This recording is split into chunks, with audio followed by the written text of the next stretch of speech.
Welcome to the Australian Water School, the home of demand-driven industry design training for the global water sector. Hello, I'm Cray. I'm your host for today while we get fishy with it. So welcome to all the attendees to this 112th Australian Water School webinar, but the first that has covered fish passage. Thrilled to be with you today and to be able to host this webinar. And I'm hoping that everybody out here from the wide range of backgrounds is able to get something useful out of this for your hydraulic designs. So today we're going to cover some things that apply to individual fish species, but also things that generally might apply to you in your local area. And looking at the global spread, as you can imagine, the fish in your part of the world are probably very unique, just as the attendees are unique as well from wherever you're coming to us from. So welcome to everybody in every time zone and also to those who will be clicking on this YouTube recording in the future.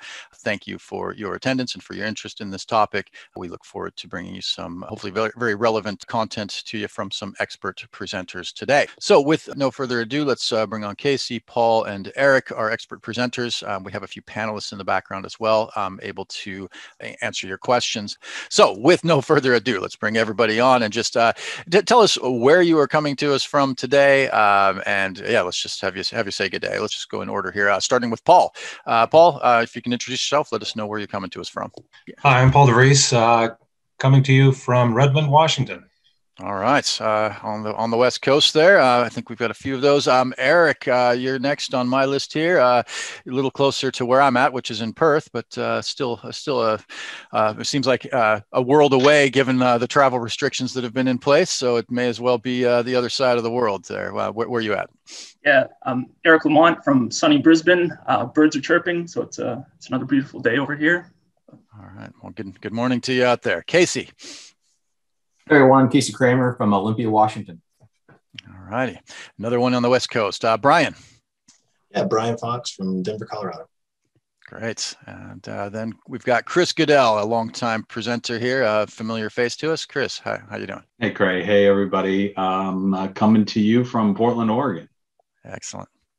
All right. Well, thanks. What we've got here, then we've got three presenters, and we'll probably have Chris, if you can slip in some of those slides, or we might mention one of the projects that you've been involved in as well. But we're going to start with Casey, who's going to lead off, and you can probably go ahead and start sharing your screen, Casey. But we'll lead off with Casey, talking about a little bit of the regulatory issues. What do you want to consider in your fish passage designs? We'll go on to Paul, who's got a really unique fish passage application that I think we were all pretty thrilled to see and very interested in seeing how this was applied. And then we'll see some cool images from 2D models and 3D models that the folks from Flow 3D are going to demonstrate for you. So with that, the rest of us will kind of mute out in the background, but we will be on board answering your Q&A questions. So keep those coming. We do want to make this as interactive as possible. So we'll back off here and hand straight over to Casey. Excellent. Thanks, Craig. So hello, everyone. Thanks again for taking the time to present in this Australian webinar. My name is Casey Kramer with Natural Waters, and this presentation is going to be focusing on the design of water crossings to accommodate fish and other aquatic organism passage. So as a brief overview for this portion of the webinar, these are the topics that we'll be going over. If you would like some more information, kind of like Craig said, on any other materials or additional subjects, please do contact the Australian Water School, and we can look into investigating, developing some lessons that meet your specific needs. So as with any engineering analysis, the type and goals of the project should be predetermined. The type and goals of the project may include or may influence the hydraulic modeling or ultimately the selection of the required fish passage methods and calculations.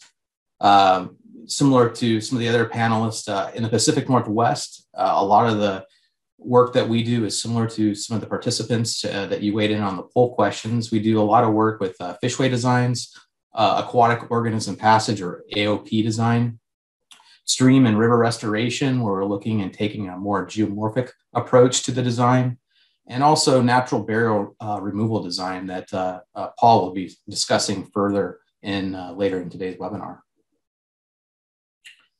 So geomorphic setting, understanding your entire watershed and the geomorphic setting of your site is very important in the design of resilient and sustainable water crossings. Water crossings and fish passage designs will require different types of analyses depending on the geomorphic setting of your project. As a very good example kind of shown here in the photos, you definitely would not want to apply the same assumptions you may have at a low energy wetland site compared to a steep mountain stream in the design of your water crossing.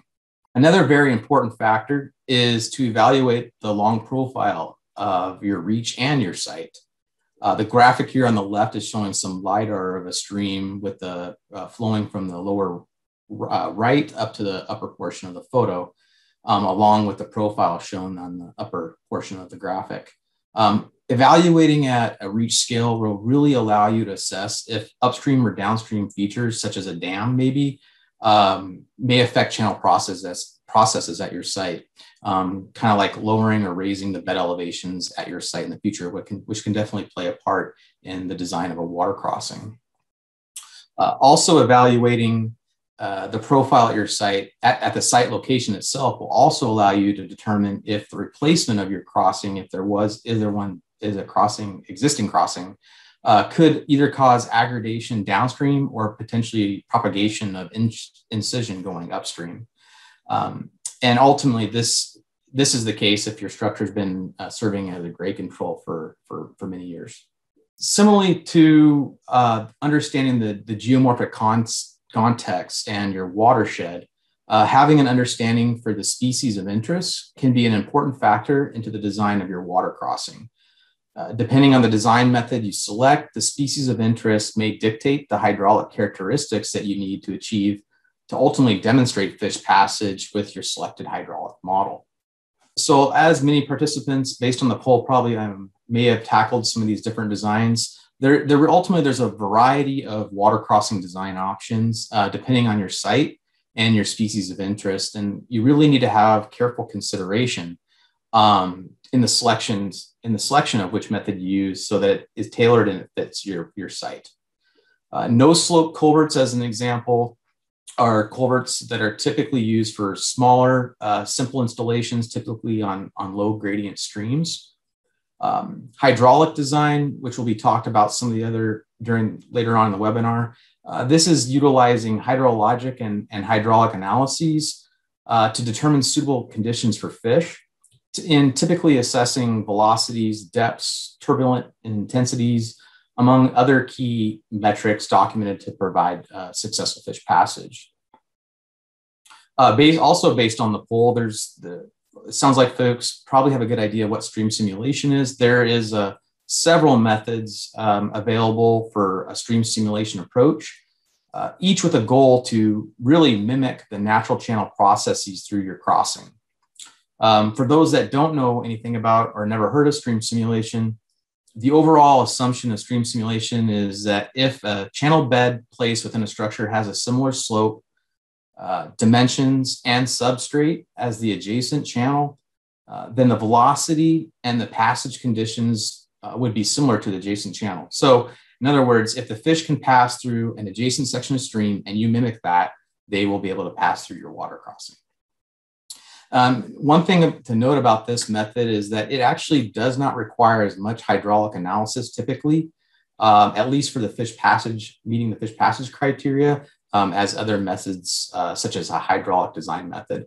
With that said, it does still require hydraulic analysis for other features like bridge hydraulics or for determining scour at your water crossing. Bridges also, on the other hand, can be designed to accommodate natural stream processes and typically provide better in-stream habitat and ecological connectivity than culverts. And this is really due to their size and by allowing more natural passage of water, wood, and sediment at a variety of flow conditions rather than just at a target flow condition.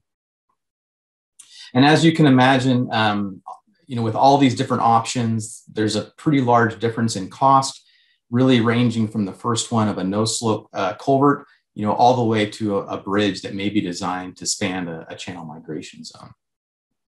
So with that said, with all the different design options available, really understanding the applicability and the limitations to a given fish passage methodology is really essential. The overall philosophy is really the foundation of a successful fish passage design.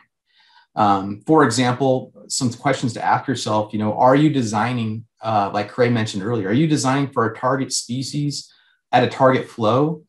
Or are you designing for all species at all flows? Are you restoring natural stream processes and creating habitat at the crossing location? Or is your goal just to provide passage at the water crossing to allow access to critical habitat in the upstream tributary reaches? Answers to these questions, amongst others, will really help and aid you in proper selection of your design methodology and will likely have an influence on the total cost of your project. Some other applicability and limitations for each method may include, like we discussed, the stream morphology, the type of species that you'll be designing for, and ultimately the hydraulic characteristics that may be required for the design. So after you identify the type of the project and the selection of the most appropriate hydraulic model really requires a careful assessment of which flow characteristics you believe are most important to support fish passage methodology being used for your design. Eric and others later in the webinar will be providing some great model examples to illustrate some of the available hydraulic models to really most accurately model the flow in question. With that said, when you are going through your model selection, some questions that you should be considering and asking yourself are, what are the hydraulic processes observed at the project site? For example, are the flow characteristics going to be best estimated with a one-dimensional model, a two-dimensional model, or is a three-dimensional model needed? Also, very similar to your site is ultimately what hydraulic characteristics are required to demonstrate successful fish passage. For example, does the design method that you're utilizing require just cross-sectionally averaged hydraulics that you may be able to get out of a one-dimensional model? Is a depth averaged hydraulic characteristic going to be sufficient that you may be able to get out of a 2D model, or is a 3D model needed to really show the various flow paths in a 3D perspective that may facilitate fish passage due to the effects of obstructions ranging from culvert ridges all the way to large boulders, woody material, or even just traditional fish ladders and fish weirs. Another important parameter that I'm sure Eric will go over is what terrain and mesh resolution is needed to accurately represent the hydraulic characteristics necessary for demonstrating fish passage. So these and all these other questions, these are all important to answer at a first step when you're selecting your hydraulic model. The next series of slides is going to provide some examples of some actual installations showing both the before and an after photo of what the crossing looked like. This location shown here on the screen replaced a 4-foot box culvert shown there on the left that consistently required dredging due to reach scale aggradation. This was replaced with a 20-foot span, 3-sided structure. The design included, in addition to fish passage, the design included sufficient freeboard during the 100-year design flow, which again, in addition to the fish passage, provided sediment transport continuity through the crossing and also minimized flooding of adjacent properties that were being flooded in the existing conditions case. So after installation, not only did it restore sediment continuity to the reach and minimize flooding to adjacent properties, but it also provided passage. For example, there's this chum salmon that was observed upstream that were not able to successfully migrate upstream in the before condition case. This location here replaced a 10.5-foot steel plate culvert with a 65-foot bridge span structure shown there on the right. And this one was unique as well. In addition to aquatic organism passage for a variety of fish and opening up over 10 miles of aquatic organism passage, this crossing also facilitated for wildlife, such as deer and bear, which had previously caused frequent accidents due to collisions with oncoming traffic. So after installation, this one was observed with a variety of fish species and wildlife to be able to successfully utilize the new crossing, which also has reduced the collisions with vehicles on the roadway, which is a positive for everyone. This location replaced a 12-foot metal culvert shown there on the left, which also you can kind of make out in the photo there of some failed weirs. This is replaced with a 26-foot span, three-sided structure, and also tore out all of those constructed weirs. This one was also a bit unique in that the design and the construction methods allowed to maintain a gas pipeline that you can't see now, but behind, just below that dozer was a gas pipeline that needed to be maintained both during construction and post-construction. So the type of structure that was designed for this fish passage structure was able to do that.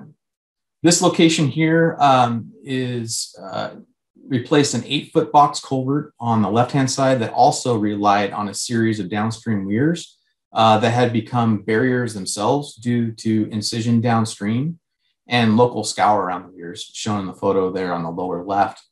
The 8-foot box culvert and fail weirs were replaced with a 17-foot span, three-sided structure shown there on the right, along with some channel grading to remove any drops that may impede fish passage. After installation, fish were observed both within the structure itself and upstream, which had not been historically been able to migrate due to the large drop of those weirs that were constructed at a previous attempt of trying to aid in fish passage. So in the United States, there is currently a lot of money being allocated to the design and construction of aquatic organism fish passage water crossings. There's a variety of approaches to AOP passage, and it's being implemented differently by various owners. And sometimes there's limited knowledge of the effectiveness of the crossing to provide fish passage over time. And for these reasons, the Federal Highway Administration and WSP are currently developing a standardized monitoring protocol to really understand the effectiveness of these different design methodologies over time, ultimately with this goal to improve current design practices and guidelines for fish passage and other aquatic organism water crossing design. So if anybody's interested in that, please do feel free to reach out or feel free to look at that monitoring report. So with that said, today we covered just some key points that should be thought of in the design of water crossings to accommodate fish passage. Again, as Cray mentioned, if you would like more information, please feel free to contact the Australian Water School so we can investigate some potentially more lessons. Next, Paul DeVries will be presenting an example of a design and construction solution for the removal of a natural fish barrier removal. Thank you, everyone. Paul? Yo, I'm going to talk about rectifying fish passage at a natural falls, a bedrock falls in Idaho. Idaho Fish and Game was the client here. This is on Big Bear Creek, which is a tributary to the Potlatch River, which is a tributary to the Clearwater River. And it's a steelhead trout stream, Oncorhynchus micus. And I worked on this as part of a design build team. We were the design firm, and Sybil and Reed is the building firm, the contractor, and also Barnes Inc. And that's Larry Barnes in the upper right there, with his a little bit of explosive there, always looking to blow things up. And that's what we're proposing to do here. So this is a shot of Big Bear Falls. There's actually two of them, part of the overall complex.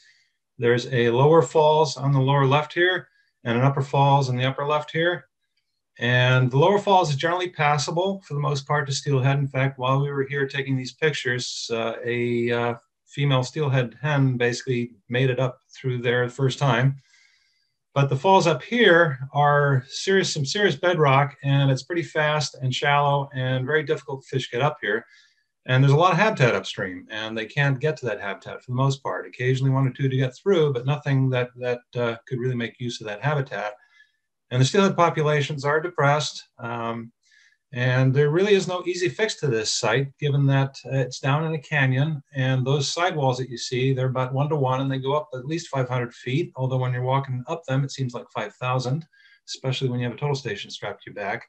So getting equipment in and out is not that easy for this site. But given all the habitat upstream, we'd like to fix it. And this kind of gives you a view of it at low flow of the upper falls. You can see there's a little bit of a pool down here in the lower left.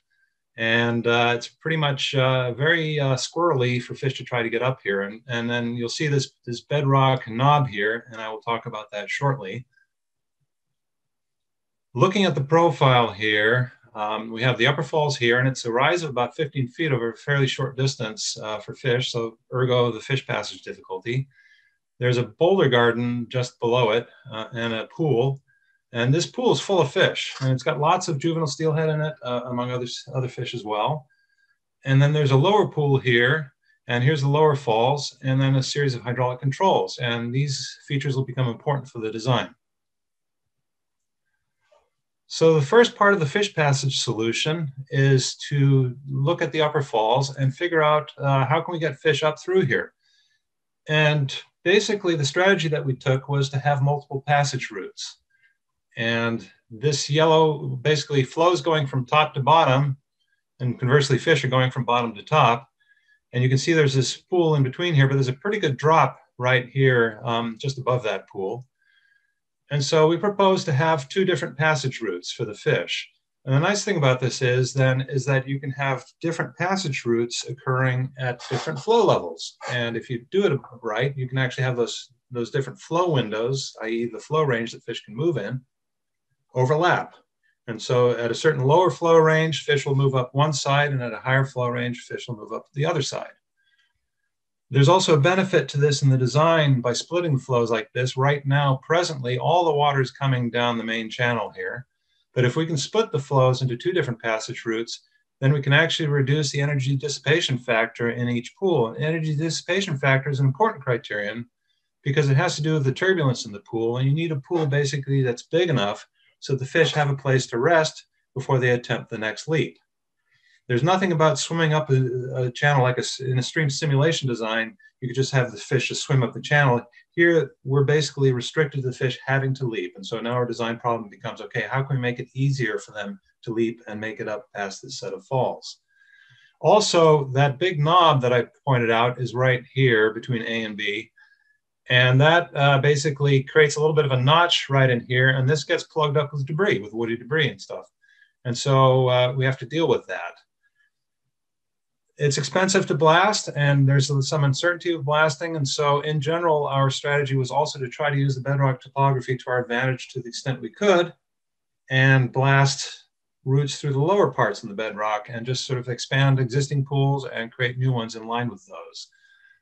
And then the waste rock that we have, we can either dispose of on site, we can put some of it out into here, but we can also use it downriver because the second part of the solution is to raise the approach pool depth or the water surface elevation, WSE, in each pool.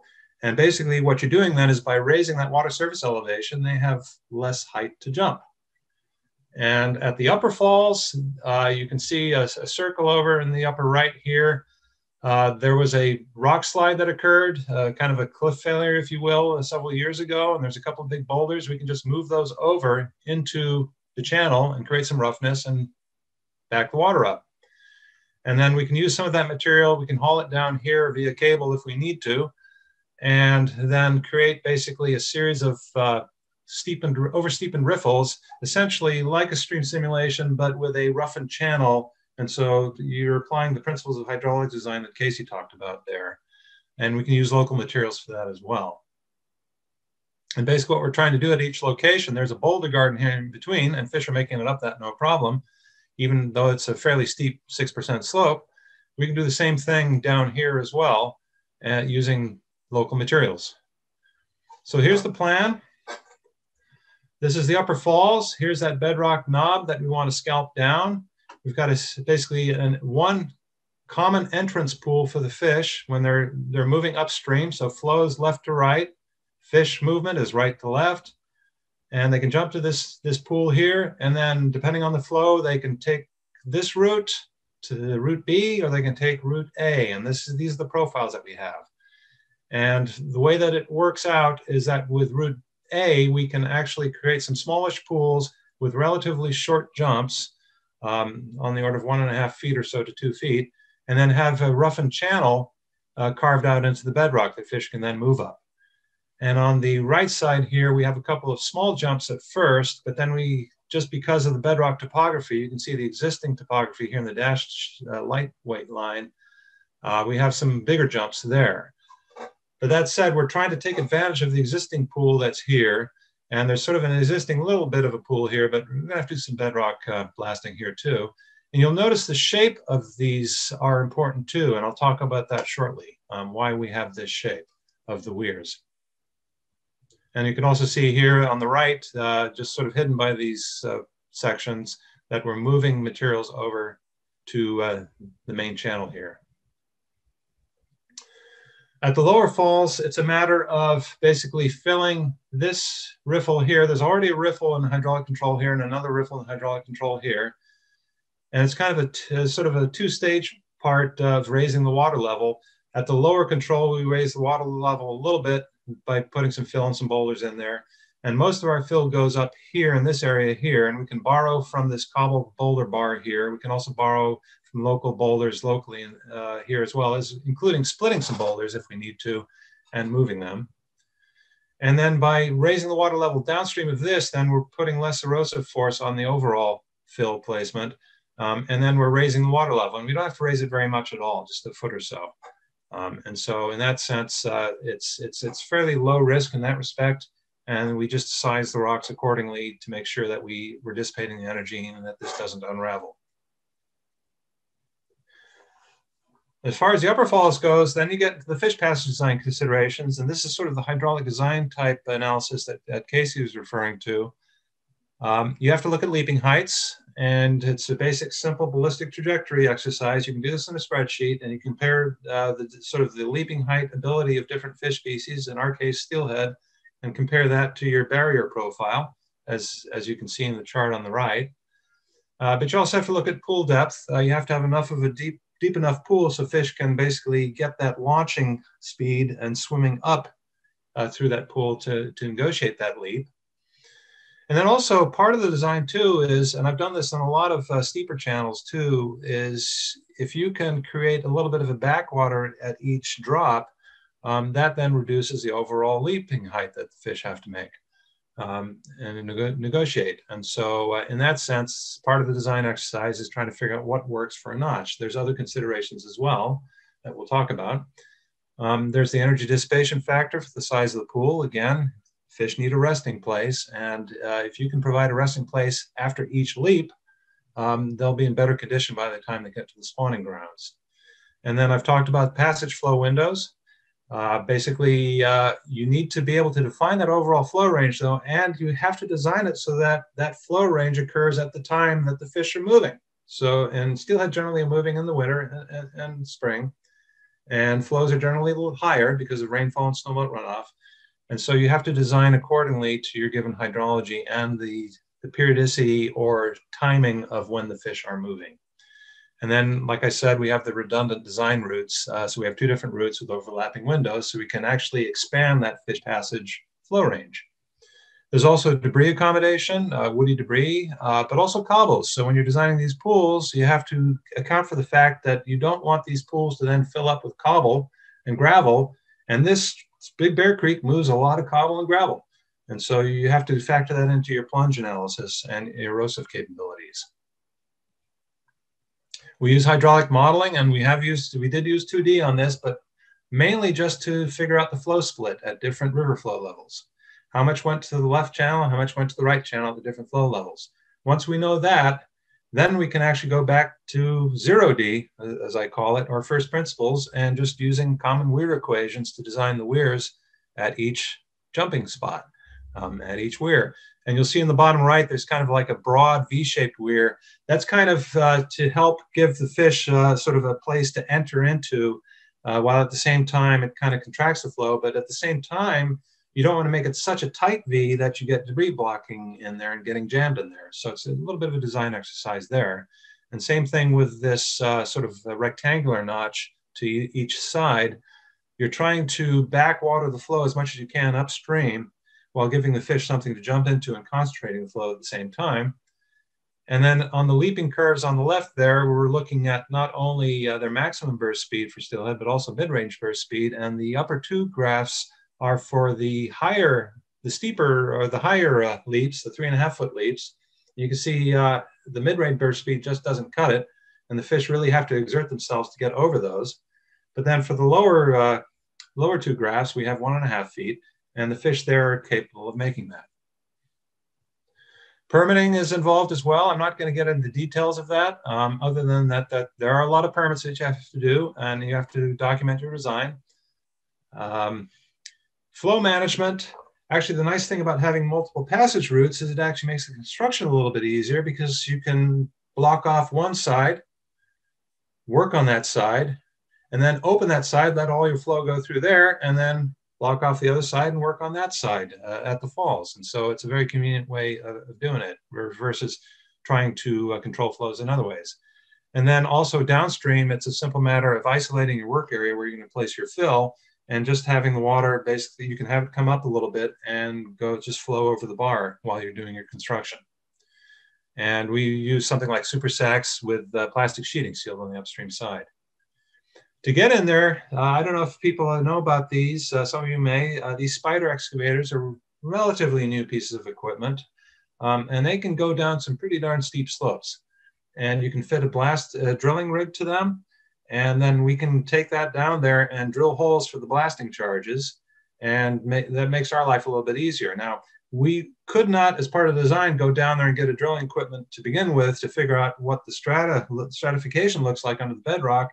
And in this part of the world, there is a possibility where you have a harder bedrock sitting on top of a softer rock. And if necessary, you might have to account for that. And so as part of the actual design, there's an active part of monitoring during construction where we're going to look at it. And if something happens, then we try to fix it on the fly, and also use small charges versus one big charge, and sort of more controlled blasting. Now, if we happen to break one of those weirs, and they were designed kind of thick, kind of like a V-shaped upside down V, one so that fish can, when they jump, then they land into the receiving water, they kind of slide down into the pool and they don't just hit rock, but also then the thicker it is too, the less chance we have of breaking it too. And there's also other reasons too with respect to fish protection, which is my last slide here. And that is that when you're blasting in rock, the pressures, the overpressures that you get can get transmitted through rock, and they can then travel through water. And so as part of the fish protection part, we're planning on going in and trying to clear this big pool downstream of the upper falls and draw the water down best we can, do some seining. And you can see a picture up here with Powerdale Dam. When we removed Powerdale Dam, did the same thing there. And then apply exclusion netting as well to try to keep fish away. But the whole idea is to keep fish as far away from your blasting as possible, because on the left, you can see that as you use more charge, you have more pressure that gets transmitted to the water. And the closer you are to the water, the more that overpressure gets transmitted to the water. And then the fish have to be, the farther away the fish are, the less overpressure they get as well. But you could have some fish nearby. So another part of the construction equation, if you will be that we're going to put in a bubble curtain just near the face of the rock, so that one, it kind of keeps fish a little bit away, but also it helps sort of absorb some of those overpressures as well. And so with that, I think I'm going to turn it over to Eric. Actually, before we get Eric on board talking about 3D, I'm going to have Chris Goodell share a couple of things in the background. I don't know if you can see my background here. It's a 2D model that I think Chris put together. And now that we've heard a couple of things about, what you need to consider in fish passage, we're going to need to talk a little bit about how to model these things. And we talked a little bit about 1D and 2D and 3D. And before you even get into the modeling, though, we need to understand what's going on, with the individual fish species. And one link that I'll pop here into the chat line, I'll just put this in right now to all attendees, is a link to a paper that Dr. Malin Cooper here in Australia did, where they assessed the problems with just taking U.S. Army Corps of Engineers designs and applying them everywhere in the world. And they cite examples in South Africa, Sudan, Pakistan, Thailand, New Zealand, and Australia, where along the Murray-Darling system and actually all throughout New South Wales, they had, I think, 40 or 50 structures that went in using Corps of Engineers designs for salmonids, and it didn't work. And they had to rip some of them out and redo them because the slopes were, 2 or 3 times as steep as they should have been, and the velocities were too high. You need to consider individual fish species. So don't just take an off-the-shelf design. That can be a dangerous thing. But once you know what you need and how high they can jump and how fast the water can be, you still need to decide, do you want to model this in 1D, 2D, or 3D?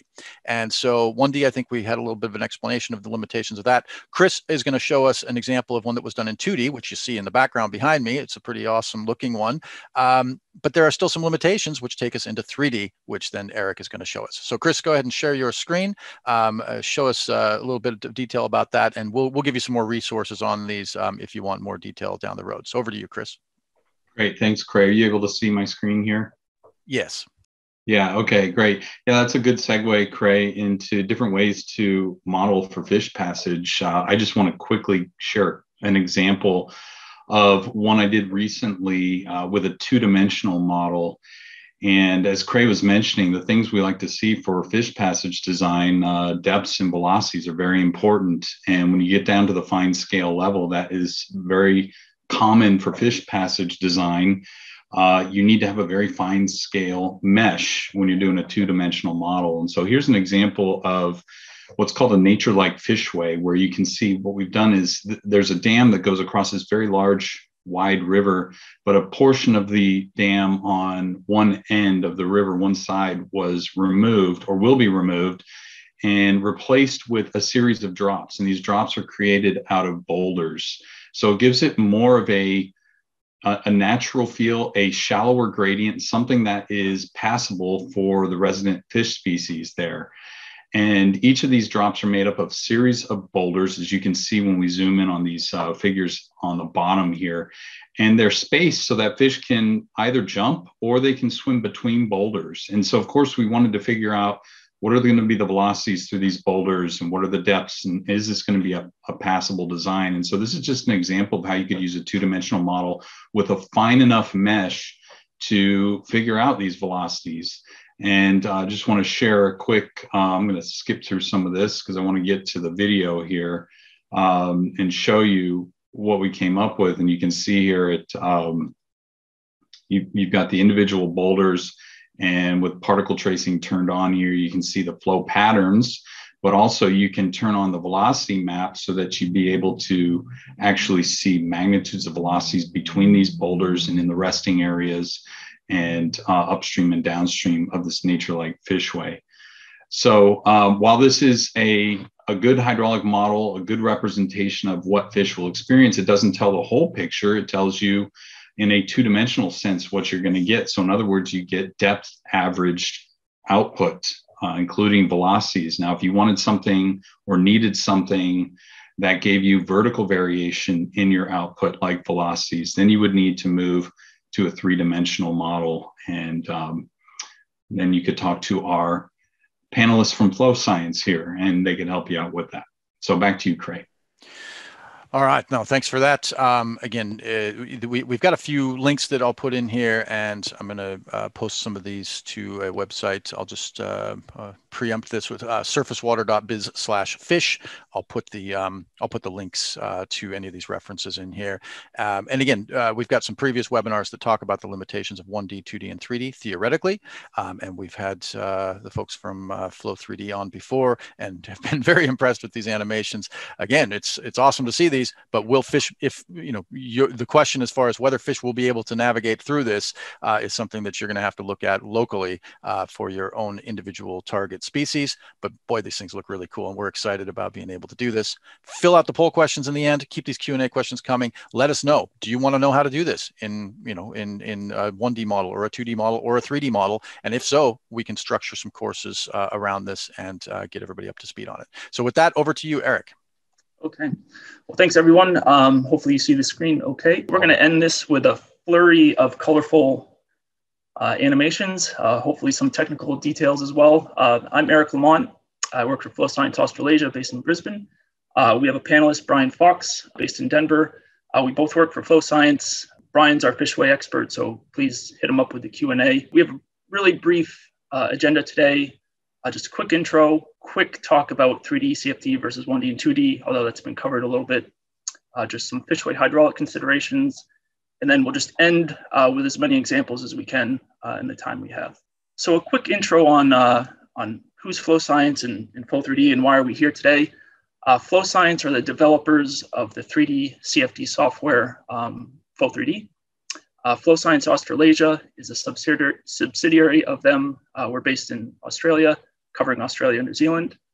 And most of the animations today are going to be from our software, Flow 3D Hydro, which is a tailored interface to civil and environmental engineers.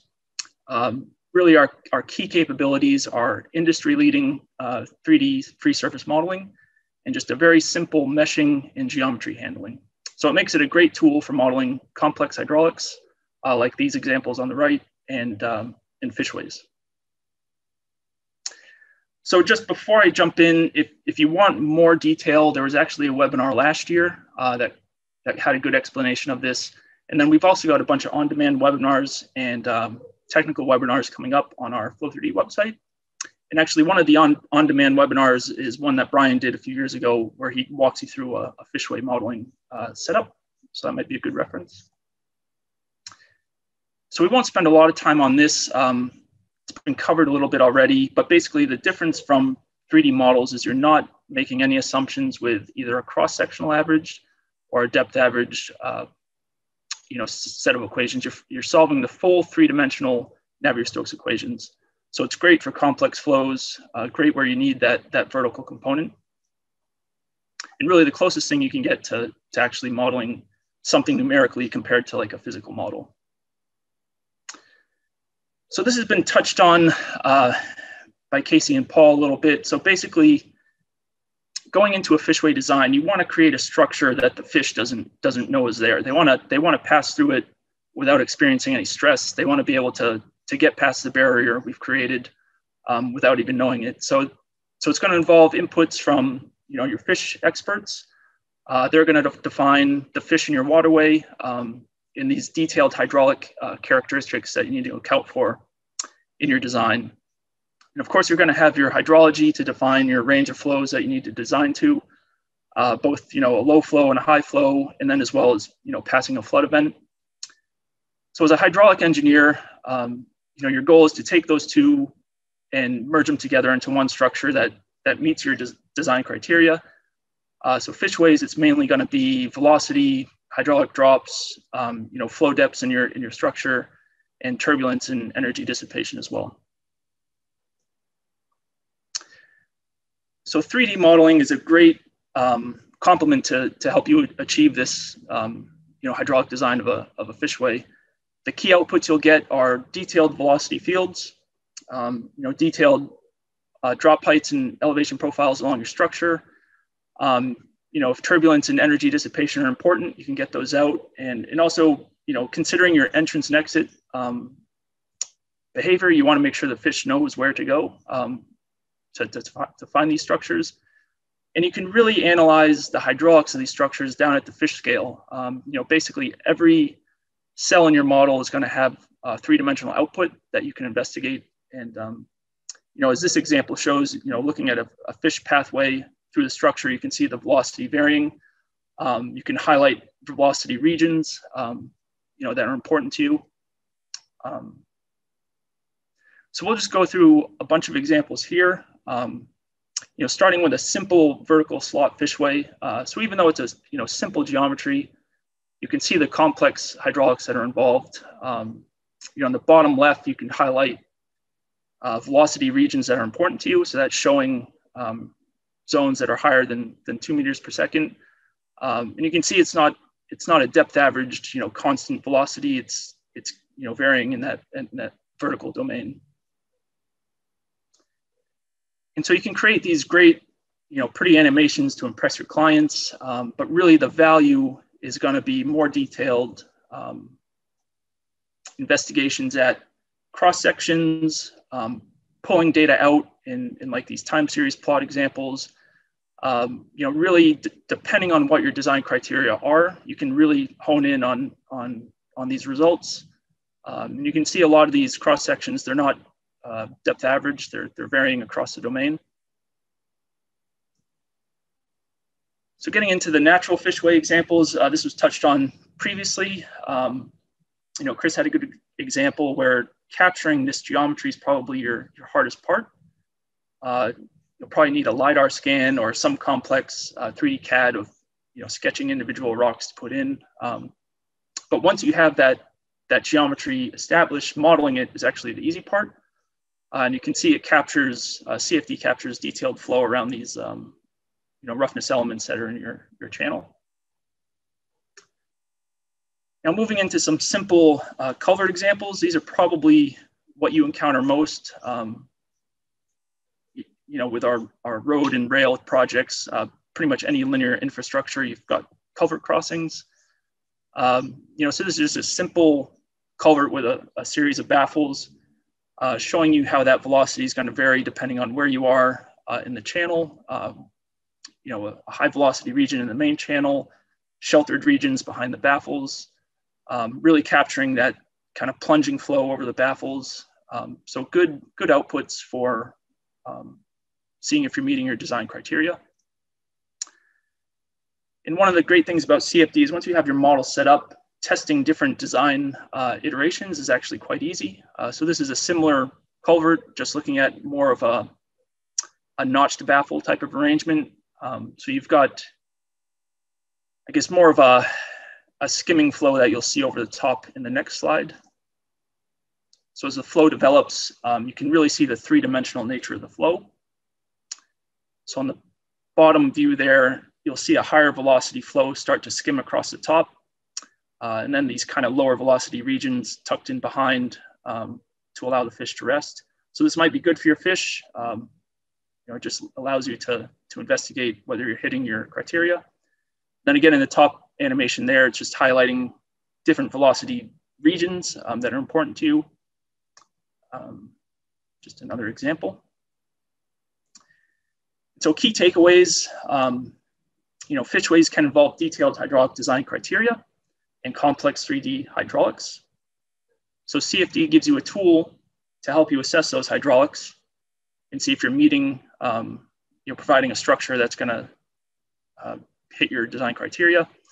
It's easy to examine different designs, different flow conditions. And once you can see your outputs in 3D, it really highlights areas where you might be able to do a better design. Just a really effective communication tool to your clients, to the different stakeholders that could be involved in your fishway design. And really for a minimal effort in setting up these models, you're getting just so much out of them. It's not just the pretty animations. I mean, you're getting data at every cell in your model. So it's really helpful for your fishway design. And just a final point, I know this from talking to a lot of people about CFD. I think people think it's just, you need a PhD, you need some supercomputer. Just for a reference here, most of these examples I have included were just done on my laptop. Of course, procrastinating, doing most of them in the last couple of days, but from sketching geometry to running the models and getting the video outputs, it really just took about a day per example for these. So just to put that in context, it's not always an involved effort. But of course, not every project's the same. You might need something a little more powerful.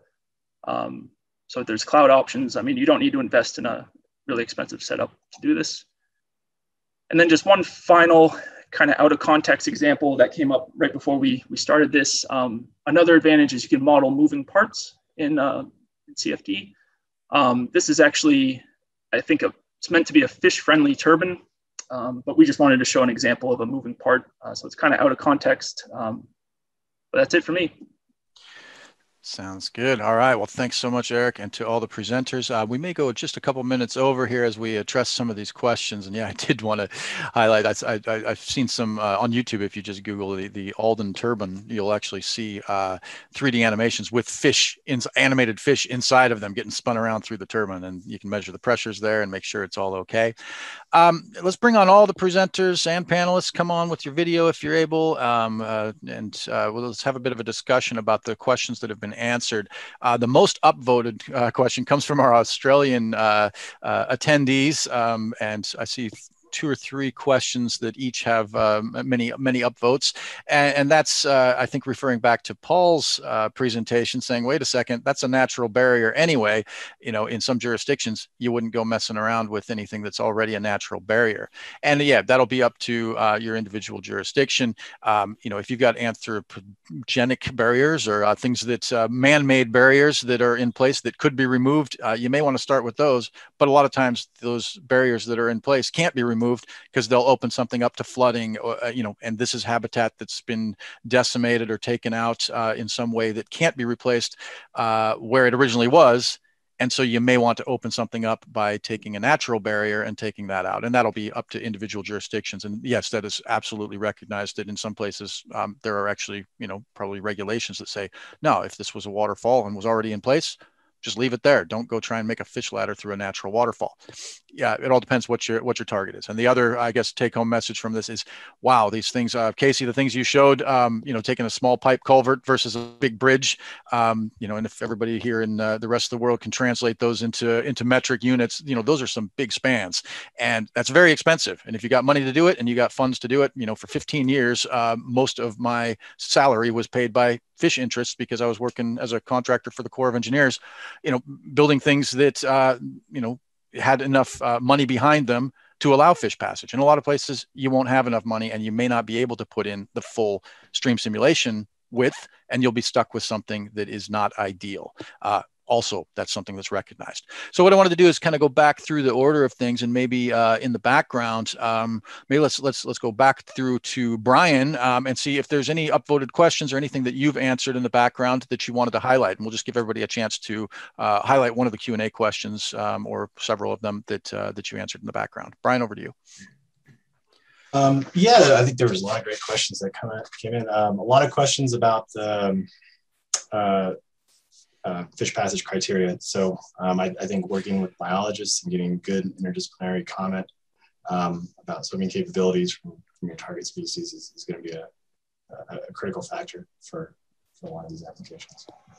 Yeah, no, great. And, you know, for these individual links, again, just as we were talking and as the panelists were answering questions, I just popped a couple of these links onto a website, surfacewater.biz/fish. What I'll do is collect additional resources from the presenters and panelists as you've answered questions. If anything useful for this topic today, you know, comes across my desk in my inbox, I'll pop it on there. So if there's something local for you, I've seen a lot of questions. Hey, well, what do I do to get guidelines for, you know, something that applies to all fish species? And that's going to be very tough to do, but we can post a few things here for you. Chris, anything you have answered in the background that you wanted to highlight? Not really. There was a question about Manning's N and what you would use for constructed fish channels, particularly with large rock. I'd be interested to hear what the other panelists say. I suggested Strickler is a very easy to use equation that can be applied to rock lined. You know, there are the classic picture books out there as well that you can draw from, but I'd be curious to see what others have to say about that. Yeah, sometimes people will take a flood model and try to, you know, a flood model that's meant to simulate 100-year, you know, or a 1 in 100 event. And, you know, it'll have N values that are calibrated. And then you try and build some fish way into it that's supposed to operate at lower flows. And that N value may not be appropriate for the depths that you're looking at. Sorry, was that Paul? You coming on to say something? Yeah, no, I can comment on it briefly. It applies to both roughness and for scour as well. There's so many different answers out there and so many different methods out there that I've had some engineers quit on me because they couldn't handle all that uncertainty. You know, it's like, I like to design structures. I know what I'm building. But, you know, there are papers out there. I mean, as far as rock roughs and stuff like that, something that I found recently, and it's not that recent a paper either, by Pagliara and Cavaccini, I think. on boulder roughness. And I actually used it in a culvert design for increasing roughness within the culvert because I was getting supercritical flow. So there's stuff out there. If you go to Journal of Hydraulic Engineering and other places like that, you can find things like that. Excellent. Yeah, man, there's some great questions on here. And I again, we'll probably run just a couple minutes over. Just a few of them that I thought we might highlight. Steve Lamb, thank you. He says, how are you considering accuracy of flow measurements in your models for sites such as gauging and monitoring stations on a river when you remove a fish passage barrier, such as a concrete or sheet pile control? Concern is that the accuracy of flow measurements at low flows when a fish passage is installed and the control is removed, that has implications on the accounting at those sites and the accuracy that's required by the regulations. Great comment. Go if you haven't had a chance, read through these. All the attendees, we may highlight a few of these in the description on the YouTube channel. Casey, over to you. Anything that you've answered that you wanted to highlight? No, I think kind of similar to what Brian was saying, just the interdisciplinary nature. Yeah, we're talking about fish passage, but we're dealing with rivers, right? So there's a lot of different disciplines that need to be involved. There was some really good questions and comments about just construction methods. And so, yeah, once you do get your design, you get your hydraulic model together, what are some of the construction practices that are available? And that might be worth a discussion all in itself, because there is some pretty innovative techniques to get in and get out. So yeah. Great. And I see some of the people who have asked questions are also answering questions in the background too, and putting some responses in there, which is great. I will take some of those ones, the Arthur Ryler guidelines and things like that, that I'll put onto that website. And just, I will turn it over briefly to Eric to have some closing remarks as well, since I don't think you've had a chance on the Q&A line to do this, but just thank you to all the presenters. Realize that these are presenters who are offering you this, without compensation at the moment. It's free for you. These are volunteers that are coming to you in the industry to offer you this, but hopefully they get some benefit as well, because I just see there's a question about the price of Flow 3D for you. Eric, you can answer that in the background on the Q&A line, but again, hopefully there's some mutual benefit there, and that you'll be able to use these tools as well. Eric, anything you've answered in the background that you wanted to highlight before we close up? No, it's just the price is always the question. I'd say just reach out to your local contact, because it's not a straight answer, and I don't mean to dance around it, but we really try to find the solution that gives you the best value. We don't want to sell you something that we want to find the right tool for you. So it's just, there's no easy answer. Just have a discussion with your local contact. Yeah, perfect. And anything technical on that's come up? I do see one thing, one comment here that was about the turbulence in the 3D model. I don't know if there's anything you wanted to hit. It says, this is from Gary, as modeling of large scale turbulence may be important to determine the effectiveness of fish passage. In dams engineering, current state of the art is checking the 3D against physical models. Any thoughts on that, and have you done that? Yeah, I can make a comment there.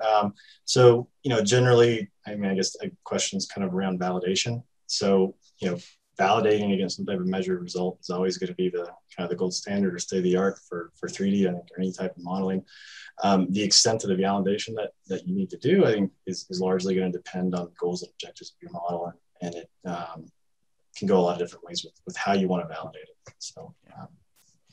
Excellent. Short answer, but no, that's perfect. I saw you were in the middle of typing an answer as I brought that one up. So thank you so much to all the panelists. Just seeing how much interest there is in this topic, let us know. We can take it further. We can do another specialized webinar, just on the 3D component, or just on the, setting up a model in a 2D platform. What we want to know from you. What do you want to see more of? What did you feel like we fell short on this one that you would like to see in the future? So do fill out that survey, and you'll see also a slide come up that has some of the future courses that are available for you to take, webinars that are available, 112 of them, I think now, that are available for you to watch from the water school, and some other resources I'll pop in here for some of the models that Chris has shown you, and some of the ones, some clips of the 3D models as well. So thank you so much to all the presenters. Thank you to you attendees, and we look forward to offering you more content and interacting with you again in the future. So with that, I'll sign off. Bye-bye. Thanks for watching. Subscribe by clicking the link below, and click on the notification bell to stay up to date with new releases. For the latest in significant, innovative, and critical advances in water science, technology, and management, subscribe now. To build your skills, enhance your technical knowledge, and learn from leading experts in water, visit theaustralianwaterschool.com.au and discover our online training courses, both live and on demand.